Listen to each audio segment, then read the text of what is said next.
Hello all, welcome to Harsha TNPSC class. இன்னைக்கு நம்ம unit 1ல 12th polity unit 1 constitutions of இந்தியாவில் பார்ட் 2 வீடியோ பார்க்குறோம். ஸோ ஃபண்டமெண்டல் ரைட்ஸ் வந்து கண்டினியூ பண்ணுறோம். ஃபண்டமெண்டல் ரைட்ஸ் அப்படிங்கிறது நமக்கு பார்ட் 3ல கவர் ஆகிற ஒன்று. இதில் நிறைய ரைட்ஸ் வந்து இருக்கு.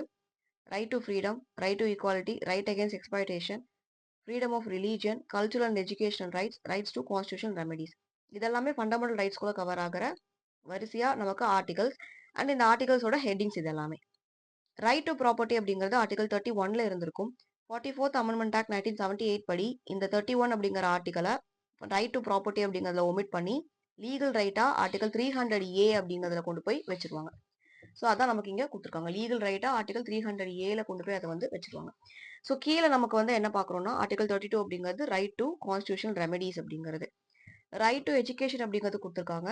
86th ஆக்ட் 2002 படி நமக்கு ஆர்டிகல் 21A அப்படிங்கறத ஆட் பண்ணிருக்காங்க. 6 to 14 இயர்ஸ் ஆஃப் ஏஜில் இருக்கவங்க ஃபண்டமெண்டல் ரைட்ஸ் படி அவங்க வந்து என்ன பண்ணணும், அவங்க எல்லா சில்ட்ரனுக்குமே இப்போ ஒரு பேரண்ட் இருக்காங்க அப்படின்னா அவங்க சில்ட்ரனுக்கு கம்பல்சரி எஜுகேஷன் கொடுக்கணும் அப்படிங்கிறது தான் இந்த 6 to 14 இயர்ஸ் ஆஃப் ஏஜுக்குள்ள நமக்கு கவர் ஆகிற இந்த ஒரு particular article. Next right to education அப்படிங்கிற ஆக்ட் 2009ல கவர் ஆகுது. ஆர்டிகல் 21A பத்தி இங்க டீடைலா கொடுத்துருக்காங்க. இந்த ஆர்டிகல் 21A அப்படிங்கிறது புதுசா ஆட் பண்ண ஒன்று. ஆல்ரெடி நமக்கு கான்ஸ்டியூஷன் அசம்பிளில எழுதும் போது இது வந்து கிடையாது. இது அடிஷ்னலா ஆட் பண்ண ஒன்று. நெக்ஸ்ட் ஃபண்டமெண்டல் டியூட்டிஸ் நமக்கு வந்து 11 டியூட்டிஸ் டோட்டலா இருக்கும். இந்த கே அப்படிங்கறது வந்து ஆட் பண்ணிருப்பாங்க. அதுக்கு முன்னாடி 8 சொல்லியிருப்பாங்க. அதுக்கடுத்து +2 அண்ட் +1 2 ஆர்டிகல் எக்ஸ்ட்ராவா ஆட் பண்ணிருப்பாங்க. சாரி 2 பாயிண்ட்ஸ் எக்ஸ்ட்ராவா ஆட் பண்ணிருப்பாங்க. தென் லாஸ்டா அந்த கே அப்படிங்கிறது எக்ஸ்ட்ரா வந்து ஆட் பண்ணிருப்பாங்க. ஃபண்டமெண்டல் டியூட்டிஸ் அப்படிங்கிறது 42nd அமெண்ட்மெண்ட்ல பார்ட் 4Aல கவர் ஆகுது. இதுல நமக்கு ஒரே ஒரு ஆர்டிகல் தான் இருக்கு, 51A அப்படிங்கிறது. இதுல சப்டிவிஷன்ஸ்லாம் ஏல இருந்து கே வரைக்கும் இருக்கு. இது என்னங்கிறத ஒன்ஸ் வந்து நோட் பண்ணிக்கோங்க. எல்லா புக்லயுமே இந்த 11 பாயிண்ட் தான் ஸ்டாண்டர்டா இருக்கும். இதை தாண்டி நமக்கு அடிஷ்னலா வேற எந்த பாயிண்ட்டுமே கிடையாது. ஸ்டாண்டர்டா இந்த 11 பாயிண்ட்ஸ் அப்படிங்கறது நமக்கு வந்து இருக்கும். அடுத்து ஃபெடரல் அண்ட் யுனைட்டரி. ஃபெடரல் யுனைட்டரி வந்து நமக்கு எப்படின்னா indestructible union with destructible state. இப்போ ஒரு ஃபெடரல் கண்ட்ரி, ஃபெடரல் அண்ட் யுனைட்டரி, இது வந்து ஏன் நமக்கு ஃபெடரலாவும் இருக்கு யுனைட்டரியாவும் இருக்கு அப்படின்னு பார்த்தா சில இடங்கள்ல நமக்கு மத்திய கவர்மெண்ட் தான் எல்லா நடவடிக்கைகளையுமே எடுப்பாங்க. இப்ப ஸ்டேட்டுக்கு எல்லா பவருமே ரத்தாகி சென்ட்ரல் கவர்மெண்ட் என்ன சொல்றாங்களோ அதான் வந்து லாஸ்டா வேலிடா இருக்கும். இப்ப அமெரிக்கா எடுத்துக்கிட்டோம் அப்படின்னம்னா தனித்தனியா நமக்கு 50 ஸ்டேட்ஸ் அங்க இருக்கும். அந்த 50 ஸ்டேட்ஸ் வந்து ஒரு ஒரு ஸ்டேட்டும் நம்ம நினைச்சா தனியா பிரிஞ்சு போயிட முடியுமான்னு கேட்டா போக முடியாது. ஆனா இந்தியால அப்படி போக முடியும். என்டையரா இந்தியா அப்படிங்கிறது ஒண்ணு. இந்தியாக்குள்ள இருக்க ஸ்டேட்ஸ் வந்து எங்களுக்கு தனியா வேணும் பிரிச்சு கொடுங்க அப்படின்னு கேட்டா பிரிச்சு கொடுத்து அவங்க தனியா போயிடலாம். பட் அமெரிக்கால அப்படி யாருமே போக முடியாது. எல்லாருமே அப்படி தனித்தனியா இருந்துதான் ஆகணும். அதே மாதிரி ஸ்டேட்ஸுக்குன்னு தனியா சிட்டிசன்ஷிப் இருக்கும், சென்ட்ரலுக்குன்னு தனியா சிட்டிசன்ஷிப் இருக்கும். இங்க வந்து ஒரே சிட்டிசன்ஷிப். அதான் இங்க வந்து கொடுத்துருக்காங்க. நமக்கு இன்டிஸ்ட்ரக்டபிள் யூனியன், நம்ம யூனியனை அசைக்கவே முடியாது. இந்தியாங்கிறது ஒண்ணுதான். வித் ரிஸ்ட்ரக்டபிள் ஸ்டேட், நம்ம ஸ்டேட்டை எத்தனை வேணா பிரிக்கலாம். ஃபர்ஸ்ட் வந்து தெலங்கானா, ஆந்திர பிரதேஷ் அப்படின்னு இருந்தாங்க. அடுத்து ஆந்திர பிரதேஷ் ஒட்டுக்கா பிரிச்சாங்க, ஒட்டுக்கா சேர்த்துனாங்க. மறுபடியும் இப்ப வந்து பிரிச்சுட்டாங்க. சோ இந்த மாதிரி எத்தனை வேணா பிரிக்கலாம், சேர்க்கலாம். அதே மாதிரி குவாசி ஃபெடரல் பாலிட்டி, நம்ம பாலிட்டி வந்து குவாசி ஃபெடரலா இருக்கும். ஃபுல்லா ஃபெடரல் அப்படின்னா அது வந்து அமெரிக்கா. நம்மளோடது குவாசி ஃபெடரல் இன் நேச்சரா இருக்கு. Balancing parliamentary supremacy with judicial review. இதில் நமக்கு இம்பார்ட்டண்டா நோட் பண்ண வேண்டிய பாயிண்ட் வந்து article 145 supreme court has the power to review. ரொம்ப ரொம்ப இம்பார்ட்டன்டான ஒரு பாயிண்ட் இது. நிறைய எக்ஸாம்ல வந்து கேட்டிருக்காங்க, நோட் பண்ணிக்கோங்க. Next directive principles of state policy DPSP, இது ஒன்ஸ் வந்து ஃபுல்லா ரீட் பண்ணிக்கோங்க. இங்க நமக்கு இம்பார்ட்டன்டா மெயின்ஸ் பாயிண்ட் ஆஃப் வியூல எழுதுறதுக்கு இருக்கு, ப்ரிலிம்ஸுக்கு வந்து எதுவும் இல்லை. Next parliamentary democracy in India. Article 79 parliament of union consist of president. So பார்லிமெண்ட்டுக்கு வந்து நம்ம பார்லிமெண்டா நினைச்சிட்டு இருப்போம், லோக்சபா ராஜ்யசபா மட்டும்தான் பார்லிமெண்ட். ஃப்ரெஷரா இருக்கவங்க வந்து பார்லிமெண்ட் அப்படின்னா அப்பர் ஹவுஸும் லோவர் ஹவுஸும் சேர்ந்ததான் பார்லிமெண்ட் அப்படின்னு நினைப்பாங்க. அது பார்லிமெண்ட் கிடையாது. பார்லிமெண்ட் அப்படிங்கிறது மொத்தம் 3 பேரை உள்ளடக்கியது, Lok Sabha, Rajya Sabha and also president. President also consist of parliament அப்படிங்கிறது ஆர்டிகல் 79ல இங்க நமக்கு சொல்லியிருக்காங்க.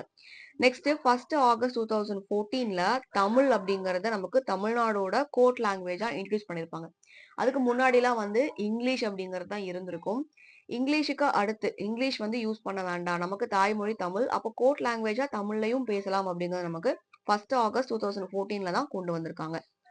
அடுத்து நமக்கு இங்க வந்து என்ன கொடுத்துருக்காங்க, கன்ஸ்ட்ரக்டிவ் டிபேட்ஸ் இன் தமிழ்நாடு ஸ்டேட் லெஜிஸ்லேட்டிவ் அசம்பிளி. நம்ம தமிழ்நாடு ஸ்டேட் லெஜிஸ்லேட்டிவ் அசம்பிளி பத்தி கொடுத்துருக்காங்க. இதுல வந்து ஒன்ஸ் என்னன்னு ரீட் பண்ணிக்கோங்க. Half an hour discussion, short duration discussion and motions of matters in public matters. இது மூணும் என்னங்கிறத டீடைல்டா படிக்கணும். ஸோ நோட் பண்ணிக்கோங்க. டீடைல்டா இது என்னங்கிறத ஒன்னொன்னு பார்க்கணும். ஷார்ட் டியூரேஷன்ல என்ன பண்ணுவாங்க, ஹாஃப் அன் ஹவர்ல என்ன பண்ணுவாங்க, மோஷன்ஸ் ஆஃப் மேட்டர்ஸ்ல என்ன அவங்க டிஸ்கஸ் பண்ணுவாங்க அப்படிங்கிறத நம்ம வந்து தெரிஞ்சுக்கிறோம். இங்க நம்ம வந்து India that is Bharat shall be a union of states.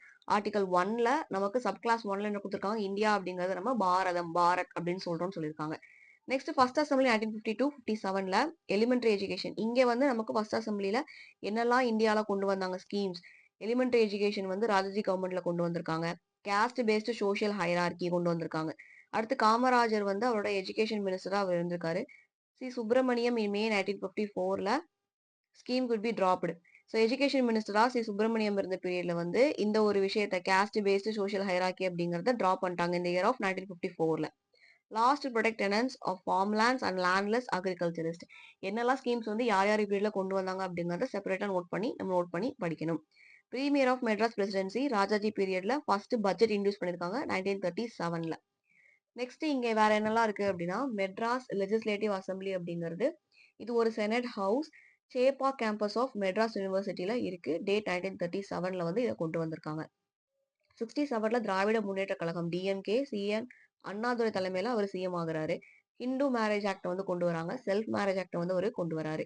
Next நமக்கு 5 டைம்ஸ் சீஃப் மினிஸ்டரா இருந்த கருணாநிதி பத்தி கொடுத்திருக்காங்க. நம்ம ஃபார்மர் சிஎம் கருணாநிதி 26 to 11 வரைக்கும் நமக்கு ரிசர்வேஷன் மேட் பண்ணிருக்காங்க முஸ்லிம்ஸ்க்காக. அடுத்தது 10 இயர் லாங் ரூல் நமக்கு யார் வந்திருப்பாங்க, எம்ஜிஆர் வந்திருப்பாரு. அவர் ஃபர்ஸ்ட் 1977ல வந்திருப்பாரு. தொடர்ந்து 10 வருஷம் அவரே வந்து வந்திருப்பாரு. அவர் தான் நமக்கு AIADMK all India Anna Dravida Munnetra கழகம் அப்படிங்கறத கொண்டு வந்திருப்பாரு. கர்ணம் அப்படிங்கிற முறையை வந்து அவர் அபாலிஷ் பண்ணிருப்பாரு. விஏஓ அப்படிங்கிற எக்ஸாம் கொண்டு வந்ததும் இவங்க தான். இப்போ கர்ணம் அப்படிங்கிறது வில்லேஜ் அட்மினிஸ்ட்ரேட்டிவ் ஆஃபீஸருக்கு முன்னாடி இருந்த ஒரு போஸ்ட். பரம்பரையா ஒருத்தங்களே தான் அந்த ஆஃபீஸர் பதவியில இருப்பாங்க. உங்களுக்கு புரியுற மாதிரி சிம்பிளா ஃபர்ஸ்ட் டைம் பார்க்கணும்னு சொல்லணும் அப்படின்னா இப்போ வந்து நீங்க விஏஓவா இருக்கீங்கன்னா உங்களுக்கு அடுத்து உங்க பையன், அவங்களுக்கு அடுத்து அவங்க பையன் சொல்லிட்டு அந்த ஒரு பர்டிகுலர் போஸ்ட்ல பரம்பரையா அவங்களே வர்றது அதோட பெயர் தான் கர்ணம். இந்த ஒரு முறையை ஒழிச்சிட்டு பரீட்சை எழுதி அதுல பாஸ் ஆகுறவங்க தான் வரணும் அப்படிங்கறத கொண்டு வந்திருப்பாங்க. அப்கிரேடட் த மிட் டே meal scheme into nutritional meal scheme. இந்த மிட் டே மீல் ஸ்கீம் அப்படிங்கிறது காமராஜர் கொண்டு வந்த மதிய உணவு திட்டம். இந்த ஸ்கீமை வந்து அப்கிரேட் அபாலிஷ் பண்ணல, மேம்படுத்தி இருக்காங்க. நியூட்ரிஷனல் மீல் ஸ்கீம் சத்துணவு திட்டம் சொல்லிட்டு மேம்படுத்தி கொண்டு வந்திருக்காங்க. அடுத்து தமிழ்நாடு லெஜிஸ்லேட்டிவ் அசம்பிளியை பொறுத்த வரைக்கும் நமக்கு 234 எலெக்டட் மெம்பர்ஸ் இருக்காங்க.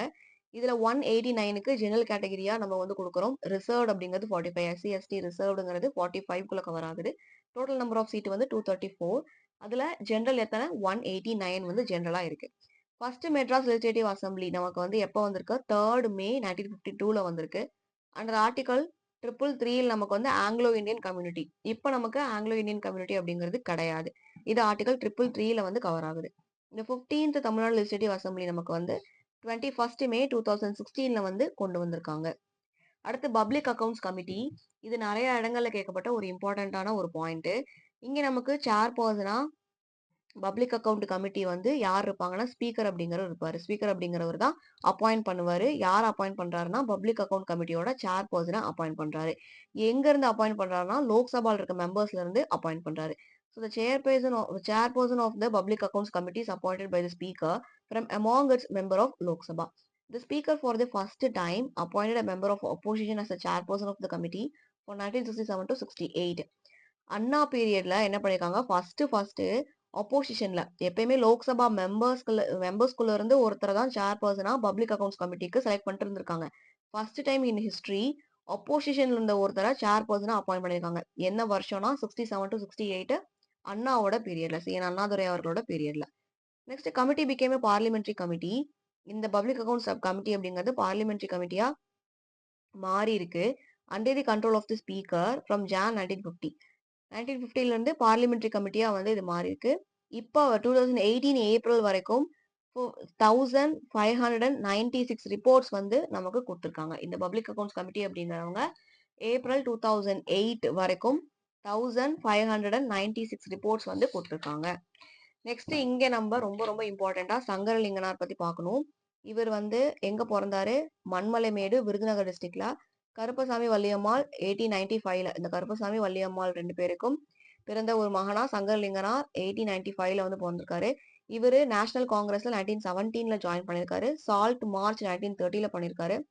பொட்டி ஸ்ரீராமுலு வந்து பாஸ்டிங் இருந்து இறந்து போயிருப்பாரா. தெலுங்கு அப்படிங்கிற ஸ்டேட் வந்து தெலுங்கு பேசுற மக்களுக்கு தனியா வந்து நாடு வேணும் கேட்டுட்டு Telugu from Madras state for Telugu speaking people. Madras city to be capital 1952 led to new agitation of Madras state in need to change its name. So நமக்கு என்ன சொல்லியிருப்பாங்க அப்படின்னா, மெட்ராஸ் அப்படிங்கிறது எங்களுக்கு தலைநகரமா வேணும். மெட்ராஸ்ங்கிறது என்டையர் மெட்ராஸ் இல்ல. அப்ப வந்து நமக்கு மொத்தமா எல்லாமே சேர்த்தி மெட்ராஸ் மாகாணம் அப்படிங்கிற பேர்ல இருந்திருக்கும். தெலுங்கு பேசுற மக்கள தனியா எங்களுக்கு பிரிச்சு குடுங்க அப்படின்னு பொட்டி ஸ்ரீராமுலு ஃபாஸ்டிங் இருந்து இறந்து போயிருப்பாரு. அதைத் தொடர்ந்து இந்த மெட்ராஸ் அப்படிங்கிற பேர ஃபர்ஸ்ட் நம்ம மாத்தணும். மெட்ராஸ் நம்மகிட்ட இருந்து கேட்கறாங்க அப்படிங்கிற ஒரு இது வந்து அவேர்னஸ் அவங்களுக்குள்ள வந்திருக்கும். ஸோ 56 படி சங்கரலிங்கனார் என்ன பண்றாரு, எங்களுக்கு பேர மாத்துங்க. மெட்ராஸ் அப்படிங்கிற பேர வந்து எங்களுக்கு தமிழ்நாடு அப்படின்னு நீங்க மாத்தணும் அப்படின்னு சொல்லி உண்ணாவிரதம் இருக்க ஆரம்பிக்கிறாரு. 56ல உண்ணாவிரதம் இருக்க ஆரம்பிக்கிறாரு. எப்பன்னா, இவர் ஸ்டார்ட் பண்றது வந்து எக்ஸாக்ட்டா 27th ஜூலை 1956ல ஸ்டார்ட் பண்றாரு. அத தொடர்ந்து வந்து இவர் என்ன பண்றாரு, 76 நாள் 76வது நாள் வந்து 13 அக்டோபர் 1956ல வந்து இறந்துர்றாரு. இவர் இறந்ததுக்கு அப்புறம் என்ன பண்றாங்க, நமக்கு தமிழ்நாடு அப்படிங்கிற பெயர் வந்து மாற்றப்படுது. தியாகி சங்கரலிங்கனார் வந்து 76 நாள் ஃபாஸ்டிங் இருந்து இறந்து போறாரு. ஸோ தமிழகம் சென்னை பிரசிடென்சி ஆஸ் தமிழகம் அப்படின்னு பேர் வருது. மெட்ராஸ் அப்படிங்கிற ஸ்டேட்டோட நேம் வந்து தமிழ்நாடு அப்படின்னு மாத்துறாங்க. இது இம்பார்ட்டன்ட். எந்த டேட்ல மாத்துறாங்கன்னா 14th ஜனவரி 1969ல வந்து மாத்துறாங்க. He was the only person in Indian history to end his life by observing fast for medicine Gandhian way. Gandhi காந்திய பின்பற்றி அவரோட வழியில ரொம்ப அதிக நாள் உண்ணாவிரதம் இருந்து இறந்து போனது இவரு only person in Indian history. நம்ம இந்தியன் ஹிஸ்டரியிலே இத்தனை நாள் உண்ணாவிரதம் இருந்து 76 நாள்ங்கிறது ரொம்ப அதிகமான நாள் இல்லையா? உண்ணாவிரதம் இருந்து இறந்து போனது அப்படின்னா, அது வந்து சங்கரலிங்கனார் அப்படி சொல்லி இங்க குடுத்துருக்காங்க. தியாகி சங்கரலிங்கனார். இவரோட பர்த்டே பத்தி அப்சர்வ் பண்ணி நமக்கு நியூஸ் பேப்பர்ல குடுத்தாங்க அப்படின்னா, அதையும் நம்ம தனியா வந்து இந்த பாயிண்ட்ஸ் இப்ப வந்து இங்க ஒரு பாயிண்ட் நீங்க படிக்கிறீங்க. இங்க சங்கரலிங்கனார் படிக்கிறீங்க. 12th பாலிட்டில இந்த பாயிண்ட் இருக்கு அப்படின்னா, இப்ப நியூஸ் பேப்பர்ல வந்து குடுக்குறாங்க. இப்ப சங்கரலிங்கனாரோட பர்த்டே அப்சர்வ் பண்றோம். அதுக்கு வந்து காயின் ரிலீஸ் பண்றோம். அந்த மாரி ஏதாவது குடுத்தாங்க அப்படின்னா, அந்த ஒரு பர்ட்டிகுலர் பாயிண்ட்ட சங்கடமே பார்க்காம இந்த புக்க எடுத்து இங்க பக்கத்திலேயே ஒரு கீ நோட்ஸ்ல நீங்க வந்து நோட் பண்ணி வச்சுக்கிட்டீங்க அப்படின்னா, அது உங்களுக்கு எப்பயும் மறக்கவே மறக்காது. ஸோ ஸ்டிக்கி நோட்ஸ் இருக்குல்ல, அந்த ஸ்டிக்கி நோட்ஸ்ல வந்து நீங்க நோட் பண்ணி வச்சுக்கலாம். எங்கெல்லாம் படிக்கிறீங்களோ அந்த பாயிண்ட் ரொம்ப இம்பார்ட்டன்டான பாயிண்ட் எல்லாமே. அடுத்து செலக்ட் கமிட்டி. செலக்ட் கமிட்டில இம்பார்ட்டன்ட்டா என்னலாம் மார்க் பண்ணிருக்கேன்னு பார்த்தீங்கன்னா, small number parliamentary members. Westminster சிஸ்டம்ல இருக்கு. ரூல் 125ல கவர் ஆகுது. 1/3 ஆஃப் த மெம்பர் வந்து இதுல இருப்பாங்க. அடுத்து இதுக்கு கீழ நிறைய சப் கமிட்டி இருக்கு. Refer to the point of the Rajya Sabha chairperson chairman whose decision will be final.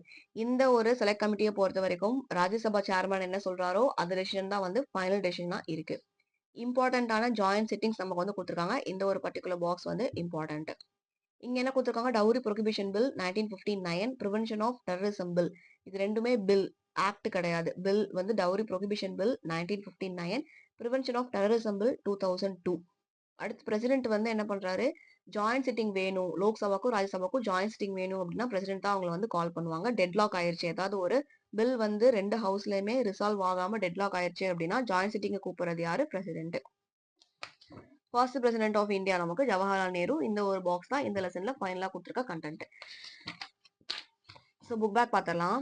Choose the correct. First நமக்கு ஆப்ஷன் ஃபர்ஸ்ட் கொஸ்டினுக்கு option D B R. Ambedkar. Second ஒனுக்கு ஆப்ஷன் ஏ 1 and 2 ஒன்லி. தேர்டுக்கு option D above 3 years since December 9, 1946. So டோட்டலா 2 வருஷம் 11 மாசம் 18 நாள் ஆயிருக்கும் நம்ம கான்ஸ்டியூஷன் எழுதி முடிக்கிறதுக்கு. அது வந்து நமக்கு ஓவராலா ஒரு 3 வருஷம் அப்படின்னு எடுத்துக்கலாம். 4வது கேள்வி option C, 5 option C, 6 option D, 7 option A, 8 option A, 9 option B Niti Aayog, 10 C 9th December 1946 to 24th January 1950. Next நமக்கு வந்து 11ங்கிறது B council of state, 12th one A article 333 and 1 member, 13th question option B, 14th option A, 15th வந்து option A. So இதோட நமக்கு unit 1 அப்படிங்கிறது cover ஆகுது. Unit 2 நம்ம வந்து நெக்ஸ்ட் வீடியோவில் பார்க்கலாம். ஸோ இந்த வீடியோ ஃபுல்லாக பார்த்ததுக்கு தேங்க்யூ. ஃப்ரெண்ட்ஸுக்கும் ரெஃபர் பண்ணுங்க. யூடியூப் சேனலை சப்ஸ்கிரைப் பண்ணிக்கோங்க. டெலிகிராம் சேனலில் பிடிஎஃப் எல்லாமே சென்ட் பண்ணிட்டு இருக்கோம், ஜாயின் பண்ணிக்கோங்க. வாட்ஸ்அப் சேனலில் இம்பார்ட்டண்டான பிக்சர்ஸ் எல்லாமே சென்ட் பண்ணிட்டு இருக்கோம். ஸோ அதுலையுமே ஜாயின் பண்ணிக்கோங்க. தேங்க்யூ.